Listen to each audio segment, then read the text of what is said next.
ಮುನಿದರು ಗುರು ಕಾಯುವನು, ಗುರುವಲ್ಲದೆ ಮತ್ಯಾರೂ ಕಾಯುವುದಿಲ್ಲಯ್ಯ.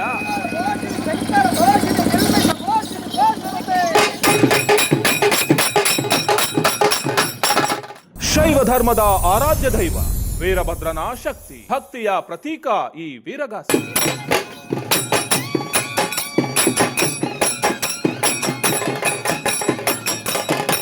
ವಿಶೇಷ ಸಂಸ್ಕೃತಿ ಪರಂಪರೆಯ ಪ್ರತೀಕ ಈ ಪುರವಂತಿಕೆ.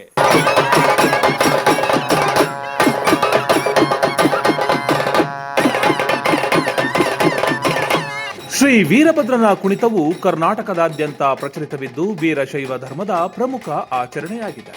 ಚಾಲುಕ್ಯರ ಕಾಲದಿಂದ ಆರಂಭವಾಗಿ ವಿಜಯನಗರ ಕಾಲದಲ್ಲಿ ವ್ಯಾಪಕಗೊಂಡಿದೆ. ಧಾರ್ಮಿಕ ಆಚರಣೆಗಳು, ಮದುವೆ, ಹಬ್ಬಗಳಂತಹ ಶುಭ ಕಾರ್ಯಗಳಲ್ಲಿ ಪ್ರದರ್ಶನಗೊಳ್ಳುತ್ತಾ ಬಂದಿದೆ. ಇದನ್ನ ವೀರಗಾಸೆ ಮತ್ತು ಪುರವಂತಿಕೆ ಎಂದು ಸ್ಥಳೀಯವಾಗಿ ಕರೆಯಲಾಗುತ್ತದೆ.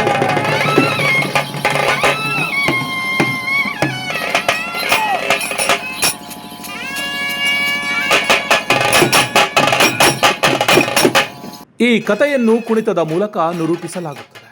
ವೀರಭದ್ರ ಕುಣಿತವು ಕರ್ನಾಟಕದ ಅತ್ಯಂತ ಹಳೆಯ ಜಾನಪದ ಕಲೆಗಳಲ್ಲಿ ಒಂದಾಗಿದ್ದು, ಚಾಲುಕ್ಯರ ಕಾಲದಿಂದ ಮೂರ್ತಿ ಪ್ರತಿಷ್ಠಾಪನೆ ಮತ್ತು ಆರಾಧನೆಗಳು ಕಂಡುಬರುತ್ತಿವೆ.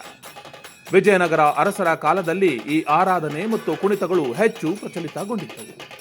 ವೀರಗಾಸೆ ಇದು ವೀರಭದ್ರನ ಕುಣಿತದ ಒಂದು ರೂಪವಾಗಿದ್ದು, ಸಾಮಾನ್ಯವಾಗಿ 8 ಅಥವಾ ಅದಕ್ಕಿಂತ ಹೆಚ್ಚು ಕಲಾವಿದರು ಇಲ್ಲಿ ಭಾಗವಹಿಸುತ್ತಾರೆ. ಲಿಂಗದ ವೀರರು ದಕ್ಷಿಣ ಕರ್ನಾಟಕದಲ್ಲಿ ಏಕ ವ್ಯಕ್ತಿ ಪ್ರದರ್ಶನವನ್ನು ಸಹ ಹೀಗೆ ಕರೆಯಲಾಗುತ್ತೆ. ಉತ್ತರ ಕರ್ನಾಟಕದಲ್ಲಿ ಪ್ರಚಲಿತವಿರುವ ಪುರವಂತಿಕೆಯ ರೂಪ ಪುರವಂತರು ವೀರಭದ್ರನ ಅವತಾರಗಳಿಗೆ ಎಂಬ ನಂಬಿಕೆಯೂ ಇದೆ. ಕುಣಿತದ ನಡುವೆ ಒಡಪು ಅಥವಾ ಖಡ್ಗ ರೂಪದಲ್ಲಿ ವೀರಭದ್ರನ ಕುಣಿತವನ್ನ ಹೇಳಲಾಗುತ್ತದೆ. ಈ ಕಥನವು ವೀರನ ಪರಾಕ್ರಮ ಮತ್ತು ದಕ್ಷನ ಅಹಂಕಾರದ ಪತನವನ್ನ ವಿವರಿಸುತ್ತಾ ಹೋಗುತ್ತದೆ. ಇವರ ವೇಷಭೂಷಣಗಳನ್ನೇ ನೋಡಿದರೆ ಅದೇ ದೊಡ್ಡ ಅಲಂಕಾರ. ಕತ್ತಿ, ಬಿಲ್ಲು, ಬಾಣ, ತ್ರಿಶೂಲಗಳಂತಹ ವೀರಭದ್ರನ ಹಲಗೆ, ಬಿಳಿಯ ಕೂದಲು ಸೇರಿದಂತೆ ವಿಶೇಷ ಆಯುಧಗಳನ್ನ ಹಿಡಿದು ವೈಭವೋಪೇರಿತವಾಗಿ ವಿಶೇಷ ಆಭರಣಗಳನ್ನು ಕೂಡ ಧರಿಸುತ್ತಾರೆ.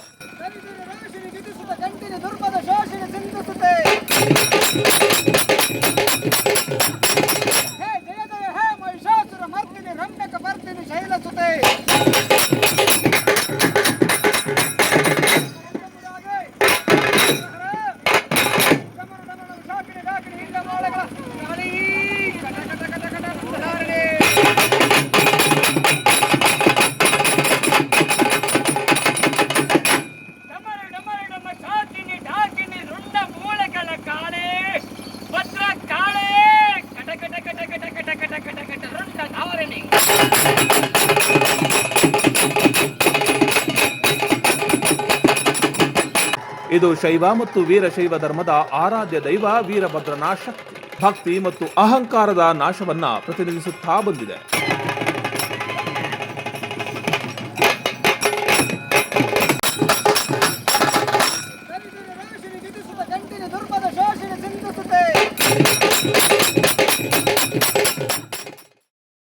ಲಿಂಗದ ವೀರರು ತುಮಕೂರು ಜಿಲ್ಲೆಯಲ್ಲಿ ಲಿಂಗದ ವೀರರು ಹಾಗೂ ವೀರಗಾಸೆ ಎಂಬ ಈ ಕಲೆಯನ್ನ ಹೋಗುವಂತ ಹೇಳ್ಬಿಟ್ಟು ದಕ್ಷ ಬ್ರಹ್ಮ ಆ ಪರಮೇಶ್ವರ ಎದುರಾಗಿ ಈ ಒಂದು ಯಾಗವನ್ನ ಮಾಡ್ತಾನೆ.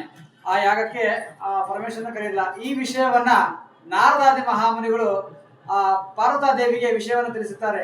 ಅಮ್ಮ ಜಗತ್ತಿನಲ್ಲಿ ನಿಮ್ಮ ತಂದೆಯಾದ ದಕ್ಷ ಬ್ರಹ್ಮನು ಆ ದಕ್ಷ ಯಾಗವನ್ನು ಮಾಡ್ತಿರೋ ಇದು ನಿನಗೆ ತಿಳಿದಿಲ್ಲವೆಂದಾಗ ಆ ವಿಷಯವನ್ನು ತಿಳಿದಂತಹ ದ್ರಾಕ್ಷಾಯಣಿ ಆದರೂ ಪರಮೇಶ್ವರನ ಬಳಿ ಓಡೋಡಿ ಬಂದು, ತಂದೆ ಪರಮೇಶ್ವರ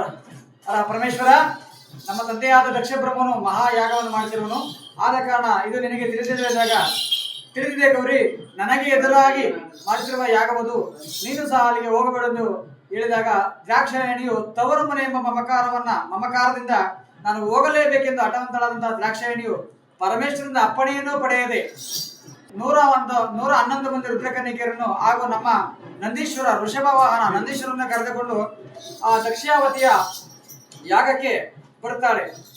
ಬಂದಂತಹ ಸಂದರ್ಭದಲ್ಲಿ ದಕ್ಷಾವತಿಯಲ್ಲಿ ಆ ದಕ್ಷ ಬ್ರಹ್ಮನು ಪಾರ್ವತಾದೇವಿಯನ್ನು ದಾಕ್ಷಾಯಣಿ ಬರುವ ಮುಂಚೆ ಒಂದು ಕೆಟ್ಟಪ್ಪಣೆಯನ್ನು ಮಾಡುತ್ತಾನೆ. ಏನೆಂದು ಆ ಪರಶಿವರ ಬೂದಿ ಮುಡುಗನ ಹೆಂಡತಿಯಾದ ಪಾರ್ವತಾದೇವಿ ಬರುತ್ತಿರುವ ದಾಕ್ಷಾಯಣಿ ಬರುತ್ತಿರಲು ಅವಳನ್ನ ಯಾರಾದರೂ ಸತ್ಕರಿಸಿದರೆ ಆದರೆ, ಅವಳನ್ನ ಗೌರವಿಸಿದರೆ ಅವರ ಶಿರಚ್ಛೇದನವೆಂದು ದಕ್ಷ ಬ್ರಹ್ಮನು ಕಟ್ಟಪ್ಪಣೆಯನ್ನು ಮಾಡುತ್ತಾನೆ.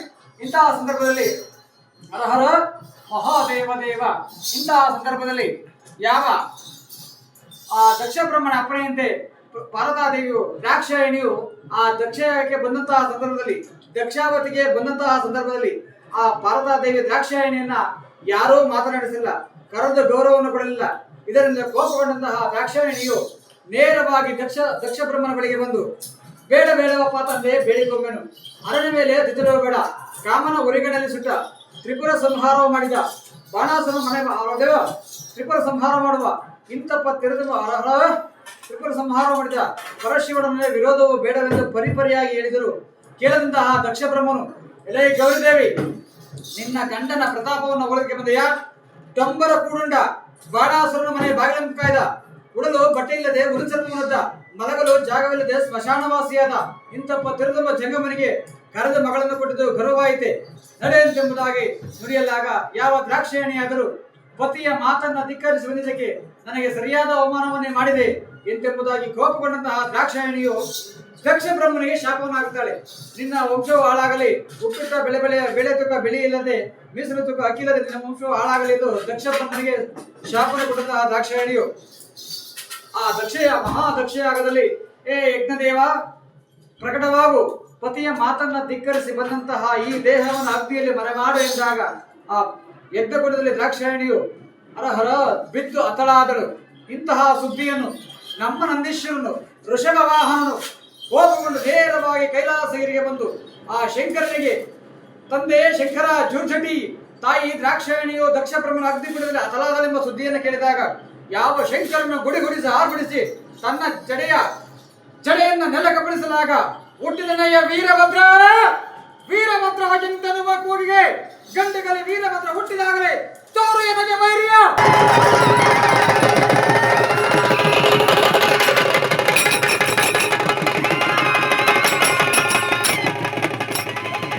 ಭೂತ ಪ್ರೇತ ವಿಚಾರದಲ್ಲಿ ತಿಳಿದುಕೊಂಡು ಆ ಮರಳಿ ಯಾವ ಪ್ರಸುತಾದೇವಿಯು ವೀರಭದ್ರನ ಪಾದಕ್ಕೆರಗಲು, ಆಗ ಶಾಂತಿಯಾದಂತಹ ವೀರಭದ್ರನು ಆ ಪ್ರಸುತಾದೇವಿಗೆ ಮರಳಿ ದಕ್ಷ ಬ್ರಹ್ಮನಿಗೆ ಮರಳಿ ಜೀವದಾನವನ್ನು ಮಾಡಿ ಪುನರ್ದರ್ಶನ ಪ್ರಾಪ್ತಿರಸ್ತು ಎಂಬಂತೆ ದಕ್ಷ ಬ್ರಹ್ಮನಿಗೆ ಮರಳಿ ಜೀವದಾನವನ್ನು ಮಾಡಿದ್ದಾನೆ.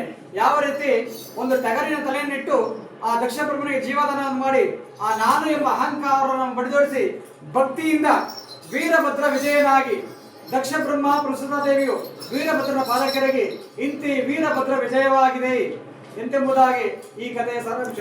ಅಂದಿನ ಕಾಲದಿಂದಲೂ ಈ ಒಂದು ವೀರಭದ್ರ ಅಥವಾ ಲಿಂಗದ ವೀರರು ಪುರವಂತರು ಎಂಬ 3 ಭಾಗಗಳಾಗಿದೆ. ಉತ್ತರ ಕರ್ನಾಟಕ ಭಾಗದಲ್ಲಿ ಪುರವಂತರು, ಮಧ್ಯ ಕರ್ನಾಟಕದಲ್ಲಿ ಲಿಂಗದ ವೀರರು, ವೀರಗಾಸೆ, ಚಿಕ್ಕಮಗಳೂರು ಭಾಗದಲ್ಲಿ ವೀರಗಾಸೆ, ಮಂಡ್ಯ ಭಾಗದಲ್ಲಿ ತಮಡಿ ಯಪ್ಪ ಅಂತ ಹೇಳ್ಬಿಟ್ಟು 4 ಭಾಗಗಳಾಗಿ ವೀರಗಾಸೆ ಪ್ರಸಿದ್ಧವಾಗಿದೆ.